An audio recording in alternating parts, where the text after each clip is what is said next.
과거 어느 때보다도 젊은 층의 투표율이 이슈가 되고 있습니다. 그런데 학업을 위해 상경한 학생들이 많은 서울의 40여 개 대학 가운데 불과 5곳에만 부재자 투표소가 설치되어 있습니다. 대학 부재자 투표의 현실을 짚어봤습니다. 부재자 투표 마감 시한인 지난 6일 오후 4시 무렵 서울 신촌의 연세대학교. 불과 몇 분 차이로 투표를 못한 학생들과 선관위 직원의 실랑이가 벌어집니다. 제가 당일날 못 가거든요. 네, 제 후보도 요즘 있고 제지한 정황도 있어서 수업 끝나고 바로 뛰어왔는데 투표가 4시에 끝났다 그러더라고요. 지금 6분 늦었는데 지금 끝나가지고 많이 아쉽고요. 제가 첫 번째 투표라서 정말 하고 싶었었는데 아쉽겠다. 그나마 기자가 찾아간 연세대를 비롯해 서울시립대, 고려대와 경희대, 동덕여대는 사정이 나은 편입니다. 서울 소재 40여 개 대학 가운데 지방 학생들을 위한 부재자 투표소가 설치된 곳은 이 5곳이 전부입니다. 선관위 현행 규정에 따르면 부재자 2,000명을 모아 신청해야 대학 캠퍼스 안에 투표소를 설치할 수 있는데 이 기준을 충족시키기가 쉽지 않기 때문입니다. 총 재학생이 2만 6천 명인 연세대학교의 경우도 이번에 기준 인원을 50명 넘긴 2,050명으로 간신히 교내에 부재자 투표소를 마련할 수 있었습니다. 서울과학기술대는 지방 학생들을 대상으로 부재자 500명을 모집했고 중앙대도 250명까지 모집했지만 선관위의 기준 2,000명에 턱없이 모자라 부재자 투표소 설치를 포기해야 했습니다. 캠퍼스 내에 투표소가 설치되지 않을 경우 지방 출신 대학생들의 투표율은 상대적으로 낮아질 수밖에 없습니다. 투표소가 없으면은 투표를 하러 가기 위해서 다른 학교나 그런 데 가야 하기 때문에 아마 불편함이 있으니까 아마도 투표율도 낮아지고 가는 게 문제가 많은 게 시간도 많이 들고 비용도 들기 때문에 투표를 위해서 집까지 내려간다는 건 힘들 것 같습니다. 이 때문에 신청 인원을 2,000명 이상으로 못 박은 현행 선관위 규정을 고쳐야 한다는 지적이 제기되고 있습니다. 서울시립대학교는 현재 재학생 수가 8,000명이어서 투표할 수 없는 1학년에서 생일을 지내지 않는 인원을 빼면은 2,000명이라는 숫자가 상당히 부담스러운 수치라고 생각합니다. 서울 시내 26만 9천 명의 대학생 가운데 절반이 넘는 14만 1천여 명이 지방 출신 학생들인 걸 감안하면 타 지역에서 공부하는 학생들 대부분의 투표권이 행사도 하지 못하고 사라지는 셈입니다. 선거 때마다 이런 지적은 반복되고 있지만 선관위는 캠퍼스 안에 부재자 투표소가 없더라도 가까운 곳을 이용하는 방법이 있다며 강 건너 불구경입니다. 그리고 대학교 내에 아니더라도 저희가 구마다는 구 부재자 투표소가 다 설치가 되잖아요. 예, 아무데나 가서 쓸 수 있는 곳이니까. 총선을 앞두고 여야가 한 목소리로 젊은 층을 위한 정책을 쏟아내며 표심을 공략하고 있지만 정작 젊은 층의 투표 자체에는 무관심한 선관위의 제도는 정치권의 노력을 무색하게 만들고 있습니다. 제대로 뉴스데스크 현영준입니다.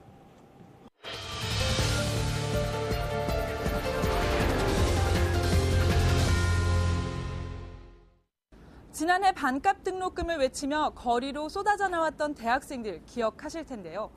이들의 강한 요구에 따라 올해 대학들이 등록금을 소폭 내렸지만 대학생들의 기대에는 한참 못 미치는 수준에 그쳤습니다. 해결되지 못한 이 문제는 이번 총선에서도 뜨거운 관심사인데요. 청년 복지의 대표 이슈라고 할 수 있는 반값 등록금 문제에 과연 어떤 정당이 보다 적극적이고 실현 가능한 공약을 내놨는지 짚어봤습니다. 국민들이 감내할 정도로 낮아져야 되고 그 전제는 공적인 교육재정 투입이 전제가 되어야 됩니다. 반값 등록금 정책을 전면적으로 재검토합니다. 저소득층 지원에 중점을 두는 정책에서 등록금 인하로 지난해 여야가 한 목소리로 외쳤던 반값 등록금. 하지만 올해 대학 등록금 평균 인하율은 4.5%에 그쳤고 연세대, 이화여대, 성균관대 등 서울 시내 대부분 대학들의 인하폭은 3%에도 못 미쳤습니다. 여기에 줄어든 등록금을 보전하려는 대학들의 꼼수까지 등장했습니다. 한양대의 경우 등록금을 2% 정도 인하하는 대신 수업일 수를 16주에서 15주로 줄였습니다. 등록금 액수는 줄었지만 시간당 등록금은 오히려 올린 셈입니다. 수업의 질을 그대로 유지하면서도 정부의 지원이나 학교의 자구 노력을 통해서 좀 더 학생들을 위해서 진심을 담은 등록금 인하를 원했던 건데요. 그런 등록금 인하가 이루어지지 않은 부분들에 대해서 많이 실망을 하고 있는 걸로 알고 있습니다. 이에 비해 서울시립대학교는 전국에서 유일하게 반값 등록금을 실현했습니다. 필요한 예산 182억 원을 서울시가 투입하기로 결정하면서 등록금 절반 인하가 가능했던 것입니다. 이 학생들이 졸업 후에는 어차피 한국 사회에서 국가의 발전이나 이 서울시 발전에 기여하시는 그 국가의 인재들입니다. 이 부분은 당연히 국가라든지 지방자치단체가 책임을 지고 그 비용을 부담해야 된다고 저희들은 보고 있습니다. 민주통합당은 서울시립대와 같이 모든 학생들에게 고지서상의 등록금을 반으로 줄여주겠다는 정책을 내걸었습니다. 저희가 말하는 것은 말 그대로의 반값입니다. 지금 등록금 고지서상에 나와 있는 금액의 일률적인 반값을 얘기를 하는 것이거든요. 정부나 의회에서 마음만 먹으면 의지만 있으면 충분히 할 수 있는 예산이죠. 새누리당은 지난해 한나라당이 추진했던 국가장학금 카드를 다시 들고 나왔습니다.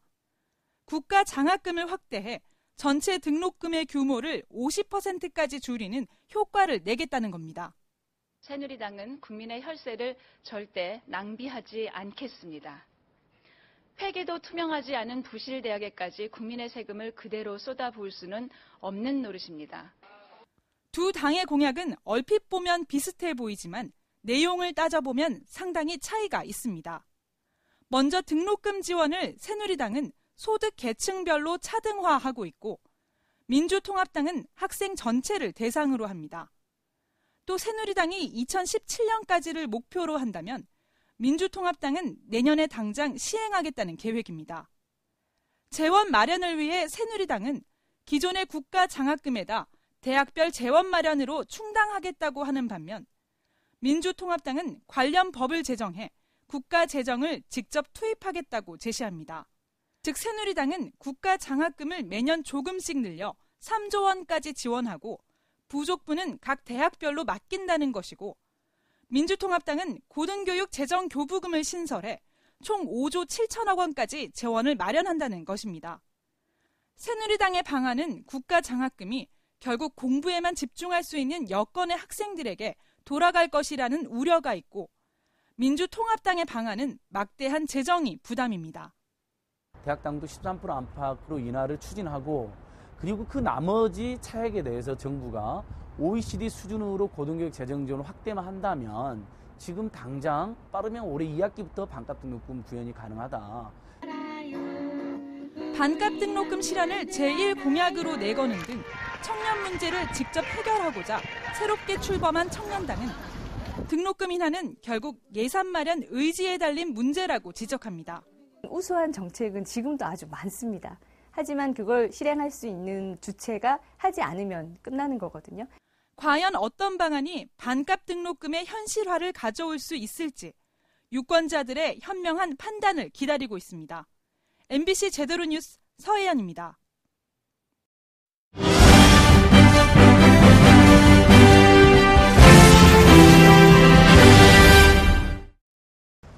MBC부터 KBS, 연합뉴스 등 유례없는 언론사들의 연대 파업. 파업에 들어간 언론사들의 핵심 요구는 바로 공정 보도입니다. 이 언론사들의 도대체 무슨 문제가 있어서 이렇게 공정 보도에 대한 지적이 나오고 있는 것인지 제대로 뉴스데스크가 집중 조명했습니다. 언론노동자 총장별로 MB정권 심판하자. MB정권 심판하자. 지난 1월 30일 MBC 파업으로 시작된 KBS 연합뉴스 YTN 연쇄 파업. 한국 언론사상 최초인 이번 연쇄 파업의 원인은 정부 비판이 실종된 불공정 보도지만 그 내면에는 정권의 장악돼 권력 비판에 취약할 수밖에 없는 소유 구조가 있습니다. 문화방송의 최대 주주이자 MBC 사장을 선임하는 방송문화진흥회. 이명박 대통령과 동문인 김재우 현 이사장은 건설회사 출신으로 방송 관련 경력이 전혀 없었지만 하루아침에 박문진 이사장이 됐습니다. 방송 관련 경력이 없으셔서 취임될 때도 논란이 있으셨는데요. 어떻게 이사장 하시게 된 건가요? 국회 업무보고에서는 스스로 전문성이 없다는 사실을 인정하며 의원들의 질타를 받기도 했습니다. 언론 자유가 침해받고 있다. 왜 그렇다고 생각하고 계십니까? 제가 언론 방송에 깊은 그 백그라운드도 가지고 있지 않기 때문에 지금 의원님께서 질문하신 것은 조금 제가 연구를 해서. 여기에 김광동, 차기환 등 뉴라이트 계열과 친정부적인 성향의 이사들이 잇따라 임명되며 현 정부가 입맛에 맞는 인사들을 동원해 MBC 점령에 나섰다는 강한 비판을 받았습니다. 방송문화진흥회법에 이사는 방송에 관한 전문성과 사회 각 분야의 대표성을 고려해야 한다고 돼 있지만 전문성과 대표성에 관한 명확한 기준이 없다 보니 이사 9명 가운데 여당이 6명, 야당이 3명을 추천해 임명하는 구도가 굳어져 왔습니다. 방문진이 여당과 정권의 거수기 또는 하수인 역할을 할 뿐이라는 비판이 끊이지 않는 이유도 이 때문입니다. 마지막에 6대3 이 정도도 안 받겠다면은 우리가 알아서 해버리겠다라는 그런 압박이 있었기 때문에 지금 어떻게 보면 울며 겨자 먹기식으로 수용할 수밖에 없었던 상황이었죠. 여기에 사장 임명과 같이 중대한 사안을 결정할 때 청와대가 개입해도 사실상 막을 방법이 없습니다. 김재철 MBC 사장의 임명은 이명박 대통령의 뜻이었다는 김우룡 전 방문진 이사장의 폭로가 이를 반증합니다. 불공정 보도는 물론 수억 원대의 사적인 법인카드 사용 의혹 속에서도 김재철 사장이 버티고 있는 것도 여당 추천 이사들이 해임 안에 모두 반대표를 던졌기 때문에 가능했습니다. 여러 가지 편파방로 사례와 그리고 김재철 사장의 오로지 탄압 일변도의 무책임한 해결 방법이라고 볼 수 없는 그런 걸 눈에 말씀을 드렸지만 결과는 부결됐고 MBC가 지난 6개월이든 1년이든 공정방송을 심하게 훼손했느냐 하는 부분에서 국민들의 동의가 그렇게 전폭적인 동의가 있었다고 보기 어렵습니다. KBS 역시 마찬가지입니다. 사장을 임명하는 KBS 이사회 이사 11명 가운데 여당 추천이 7명, 야당 추천이 4명으로 돼 있고 사장 임명장은 대통령이 수여합니다. YTN과 연합뉴스도 비슷한 상황이어서 대통령의 뜻에 따라 사장이 좌우되고 있습니다. 이러다 보니 공영 언론이 국민을 바라보는 게 아니라 정권을 홍보하고 지키는 수단으로 전락했다는 지적을 받고 있습니다. 완전히 정치적인 추천에 비례해서 결과가 똑같이 나오는 이런 구도가 가장 큰 문제인 거죠. 그렇다면은 제일 좋은 방법은 지금의 선임 구도 좀 바꾸는 거죠. 여가 3명, 야가 3명, 그리고 여야가 합의해서 공동으로 추천하는 3명을 만약에 방문지 이사로 두는 거죠. 이처럼 언론사 자체의 존재 근거가 심각하게 위협받는 가운데 권력으로부터 언론을 독립시켜야 한다는 정치권의 목소리도 높아지고 있습니다. 야권은 공영방송의 독립성 보장을 위한 법 개정을 아예 총선 공약으로 내걸었고 현 정권의 방송 장악 과정을 밝히는 청문회와 국정조사도 추진하기로 했습니다. 민주통합당은 이러한 언론인들의 청구 파업을 적극 지지하면서 이명박 정권의 낙하산 사장들이 즉각 퇴진할 것을 촉구합니다. 그동안 미온적이었던 여당도 총선을 앞두고 움직이기 시작했습니다. 쇄신파를 중심으로 공영방송 파업의 정당성을 지지하던 움직임에 친박계 일부 핵심 인사들까지 적극 동조하고 나섰습니다. 청와대 대통령이라는 정치 권력이 자기 그냥 입맛에 맞는 사람들 낙하산 인사로 하고 그분들이 와가지고 KBS, MBC를 이렇게 경영을 하는 과정에서 공정보도가 훼손되는 많은 일들이 일어났기 때문에 그 두 사장님의 책임 있는 것은 분명하죠. 정치권의 영향을 받은 인사가 왔다 이런 이야기가 더 이상 되지 않도록 하는 그런 선임 절차 마련이 필요하지 않나 그렇게 생각합니다. 이 공정성 시비가 일고 있는 이 상황 이거를 그냥 방치해서는 안 되겠다. 이러한 문제의식을 느끼고 있고요. 그것을 극대화시켜준 것이 이번 MBC 파업 사태입니다. 현 MBC 방문진 이사진과 KBS의 이사진은 오는 8월이면 임기가 끝나고 새 인물들로 바뀌게 됩니다. 이번만큼은 관련법을 개정해 공영방송의 독립성을 반드시 확보해야 한다는 공감대가 사회 전반으로 확산되고 있습니다. MBC 제대로 뉴스 김지경입니다.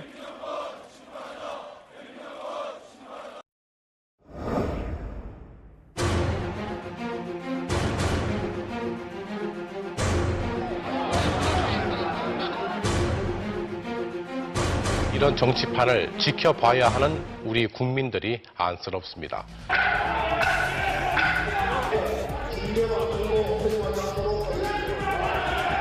무슨 짓이야? 그럼 박살 내버려. 박살 내. 야야.